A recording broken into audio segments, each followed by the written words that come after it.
Senang sekali nih, saya Widi Dwinanda kembali hadir di video podcast hasil kolaborasi dari Gen Indonesia, Mimbar Sopan, dan BPIP. Dan sekarang saya sudah berada di kantor BPIP, tepatnya di ruangan Bapak Deputi. Makanya nggak heran di depan saya, ini sudah ada Bapak Insinyur Prakoso MM selaku Deputi Bidang Hubungan Antar Lembaga Sosialisasi, Komunikasi, dan Jaringan BPIP. Tentunya sebelum bertemu, kita sudah mempraktekkan atau memberlakukan protokol kesehatan dengan ketat ya Pak ya. Saya sudah di swab antigen, lalu saya juga sudah vaksin 2 kali. Jadi saya izin untuk membuka maskernya Pak, biar lebih cair lagi nih suasananya. Karena Widi membuka masker, saya juga buka deh. Oke. Pak, ini karena berkaitan dengan Pancasila, ideologi Pancasila. Biasanya kan kalau masyarakat, kalau ngedenger kata ideologi kayaknya berat banget gitu. Kayak dalam banget filosofinya. Sebenarnya kalau diimplementasikan atau diamalkan di kehidupan sehari-hari itu emang sesulit itu, apa ternyata sangat mudah loh begitu? Ya, sangat mudah lah.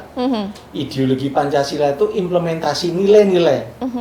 Kita sebagai kehidupan berbangsa bernegara ini untuk kehidupan sehari-hari. Jadi teman-teman, adik-adik, pemuda-pemuda dalam mengimplementasikan nilai-nilai Pancasila, kehidupan sehari-hari itulah ideologi, sehingga bisa bermanfaat untuk kemakmuran bangsa dan negara ini. Jadi sebenarnya bisa disimpulkan bahwa tanpa sadar orang-orang atau masyarakat bahkan anak-anak muda ini sebenarnya sudah mengamalkan Pancasila di kehidupannya sehari-hari, tapi nggak ngeh gitu ya. Oh ternyata saya sudah mengamalkan Pancasila, begitu ya Pak ya? Betul. Nah sekarang kita lihatlah. Sekarang ini kan baru pandemi COVID-19. Pasti banyak juga yang saudara atau tetangga yang terpapar. Lah anak-anak muda empati terhadap tetangga. Yang tidak bisa kemana-mana dengan memberi donasi belum tentu uang, bisa makanan, bisa kesempatan atau waktu, gitu, sehingga yang tidak berdaya karena terpapar tetangganya bisa dia berdaya. Itulah nilai-nilai Pancasila. Dan jika yang terpapar nih, terus dia sudah sembuh nih, sembuh, terus dia mendonorkan plasma konvalesennya untuk terapi pasien-pasien yang memang terpapar. Itulah Pancasila, nilai-nilai Pancasila. Kita berkemanusiaan. Gitu. Berarti memang benar-benar bisa dikaitkan erat sekali loh dengan kehidupan sehari-hari kita, begitu. Sepakat. Itu salah satu contohnya kan donasi begitu. Kalau untuk kerukunan hidup antar beragama mungkin bisa juga dicontohkan mungkin Pak. Nah, kalau kita ini juga harus bertoleransi. Kerukunan beragama kita kan memang Bhinneka Tunggal Ika. Betul. Di Indonesia ada beberapa agama gitu yang ada di Indonesia. Seperti contoh antara pemerintah ini baru aja membangun nih antara Istiqlal dan Katedral. Itu ada lorong penyambungan gitu tuh. Underpass jalan manusia lah gitu. Sehingga ketika Istiqlal mengadakan hajatan hari raya Idul Fitri, yang tempat parkirnya mungkin bisa di Katedral. Dan itu sudah berjalan lama ya Pak ya, bertahun-tahun begitu. Betul. Ya. Tapi baru aja selesai nih, underpassnya itu baru aja dibangun dan sudah selesai nih. Demikian juga di Katedral mengadakan hari raya Natalan misalnya gitu. Parkirnya nggak cukup, bisa di parkirnya di Istiqlal. Ya, nanti jalannya nggak usah nyebrang, kita lewat bawah. Itu wujud dari toleransi beragama, gitu, kerukunan, gitu. Walaupun kita berbeda, tetapi kita satu Indonesia, gitu. Jadi dari hal yang sederhana saja itu bisa ada kandungan nilai atau ideologi Pancasila di kehidupan kita. Bahkan ketika kita berbuat baik kepada orang lain yang ada di sekitar kita juga tanpa kita sadar mungkin itu sudah mengamalkan Pancasila begitu ya Pak? Betul, gitu. Kita berkeadilan, kita bersatu nih, gitu. Kemarin tim Olimpiade kita, gitu ya. Itu memang dia berbeda tetapi kan harus satu gitu. Dan kita berhasil menyumbangkan medali emas kayak gitu. Itu persatuan, itu wujud daripada persatuan juga walaupun kita berbeda-beda. Begitu, Bi. Nah, kita kaitin juga sama era pandemi seperti saat ini, tentunya semuanya serba digital ya Pak ya.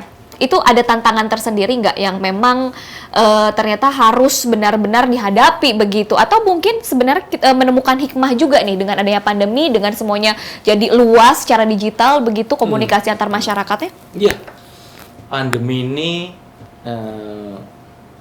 kita memang diakselerate apa ya istilahnya, dipercepat untuk berubah menjadi era digital. Dipaksa tepatnya. Dipaksa tapi mau nggak mau nih harus begitu ya Pak ya. Iya. Dengan itu masyarakat Indonesia sekarang kehidupan sehari-harinya dipenuhi dengan era digital. Dan tentang pembelajaran adik-adik kita yang masih duduk di SD, SMP, SMA, ya pembelajaran jarak jauhnya era digital. Nah ini kita era itu. Nah ini ada maknanya lah kita. Karena dengan era digital kesatuan Indonesia yang beda-beda pulau, beda-beda suku, beda-beda jarak mungkin ya, bisa disatukan dengan era digital ini. Gitu. Era digital adalah teknologi informasi yang semakin cepat dan bisa diakses di seluruh rakyat Indonesia. Gitu. Oke, berarti memang ada hikmahnya begitu. Ada sisi positifnya meskipun kita berkarya di rumah aja begitu, ternyata masih bisa berkumpul di ruang digital begitu ya Pak ya. Bisa kreativitas Indonesia itu berasal dari desa-desa Nanjau di sana. Adik-adik kami kaum milenial kreatif di kampung-kampungnya masing-masing bisa secara cepat bisa diapresiasi kepada seluruh masyarakat. Pasti konten-kontennya yang positif ya Wid ya.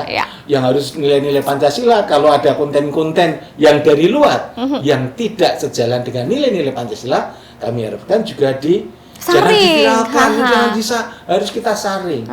Sehingga kita betul-betul persis kita ini berbangsa dan bernegara, dasarnya Pancasila diimplementasikan sehari-hari dan kita bisa bersatu untuk kebaikan rakyat Indonesia semuanya, Wid. Baik, bahkan dengan karya juga harus ada unsur-unsur Pancasilanya ya Pak, kita harus sadar begitu. Nah ini juga menarik nih, tadi kan era digital, lalu juga ada konten-konten kreator yang biasanya muda-muda, ini juga kaitannya dengan bonus demografis Indonesia nih. Bahkan ini benar-benar akan lebih banyak lagi kaum-kaum milenial yang lebih produktif begitu.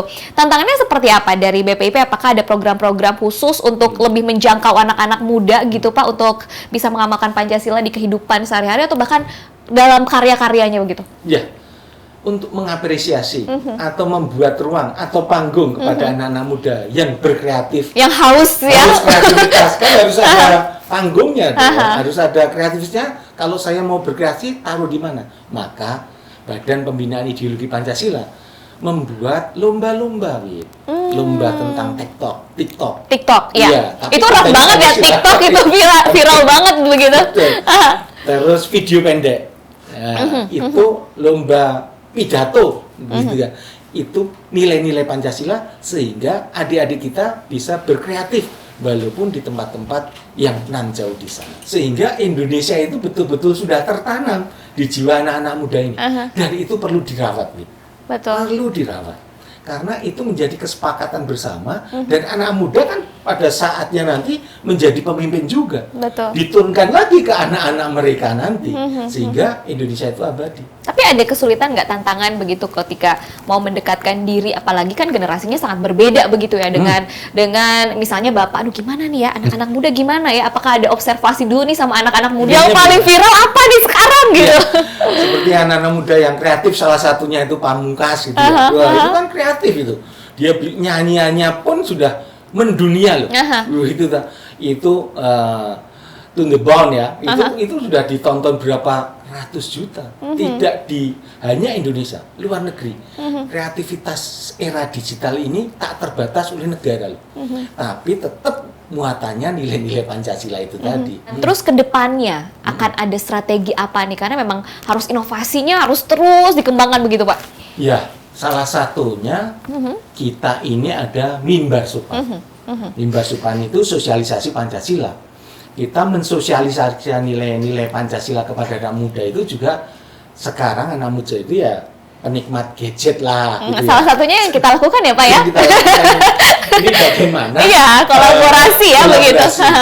Nah, kalau sudah sadar terhadap nilai-nilai itu sudah sejak dulu, gitu, sejak dulu ada di Indonesia dan itu diimplementasikan, maka anak-anak muda tadi mantap lah, sehingga ada nilai-nilai atau muatan-muatan yang tidak sesuai itu bisa dia tidak sitasi atau dia tidak viralkan begitu, karena kita wujudnya harus itu, sehingga kita bersepakat untuk lebih berdaya saing. Anak-anak muda harus berdaya saing. Setelah kita tahu nilai-nilai, kita harus mewujudkan itu, mengisi itu, cita-cita bersama itu apa. Salah satunya ya harus belajar terus-menerus, meningkatkan kreativitas, meningkatkan profesionalitas. Terus juga perlu kita ini apa itu? Jaringan. Widhi dengan tetangga, Widhi dengan temennya, Widhi dengan koleganya, itu harus dipererat sehingga kreativitasnya akan tumbuh di situ. Kebaikan-kebaikannya. Begitu. Untuk daya saing Indonesia. Nah, kalau Bapak lihat sejauh ini sekarang masa-masa saat ini, Bapak melihat apakah anak-anak muda Indonesia itu sudah mulai bergerak ke arah sana? Kesadaran Pancasilanya, kesadaran cinta tanah airnya, lalu juga kebanggaan terhadap produk-produk lokalnya, apakah sudah sesuai dengan wah ini yang harapan aku nih begitu? Saya yakin, kalau saya lihat di perkembangannya televisi, ya, radio, bahwa media sosial lainnya, ya saya juga mengamati itu. Sebetulnya anak muda sekarang Indonesia itu saya bangga, sudah mengamalkan nilai-nilai itu. Tinggal diperkuat.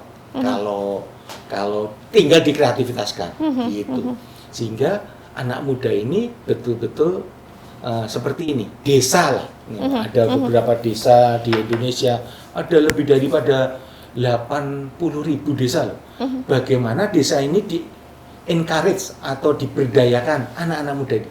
Apa potensial yang ada di desa menjadi suatu potensi kenyataan. Jadi komparatif menjadi kompetitif.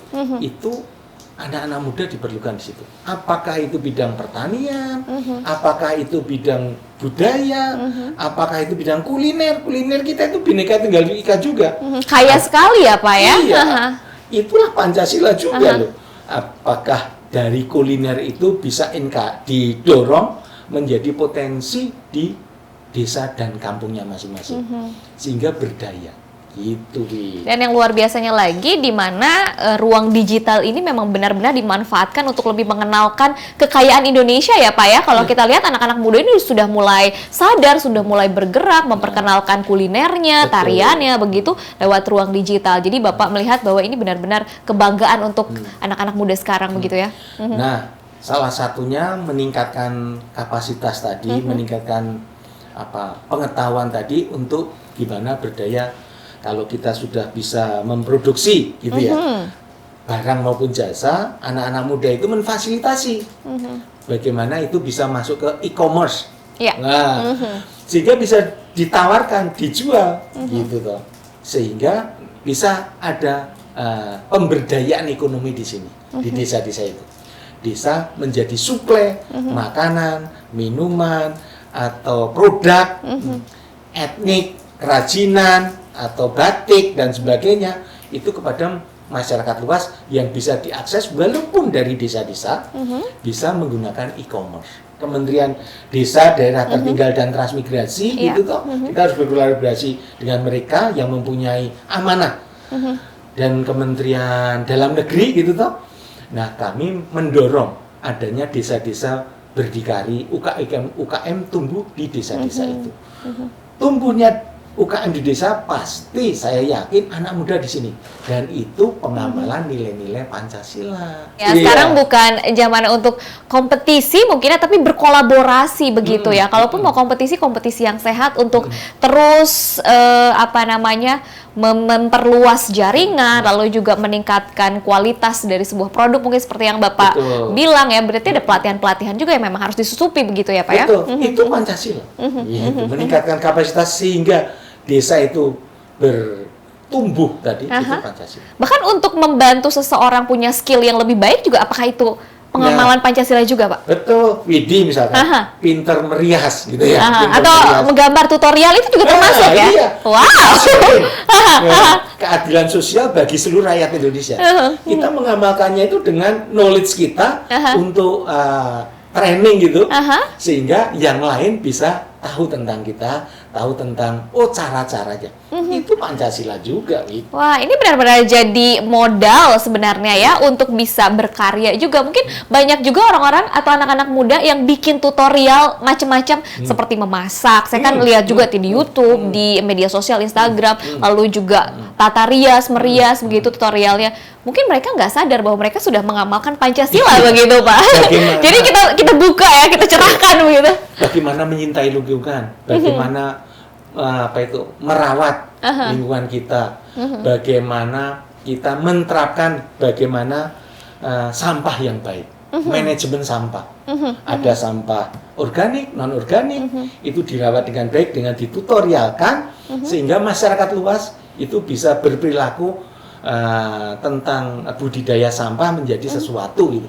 Itu tutorial itu Pancasila banget. Ya, Terbukti juga. pada mencintai tanah air.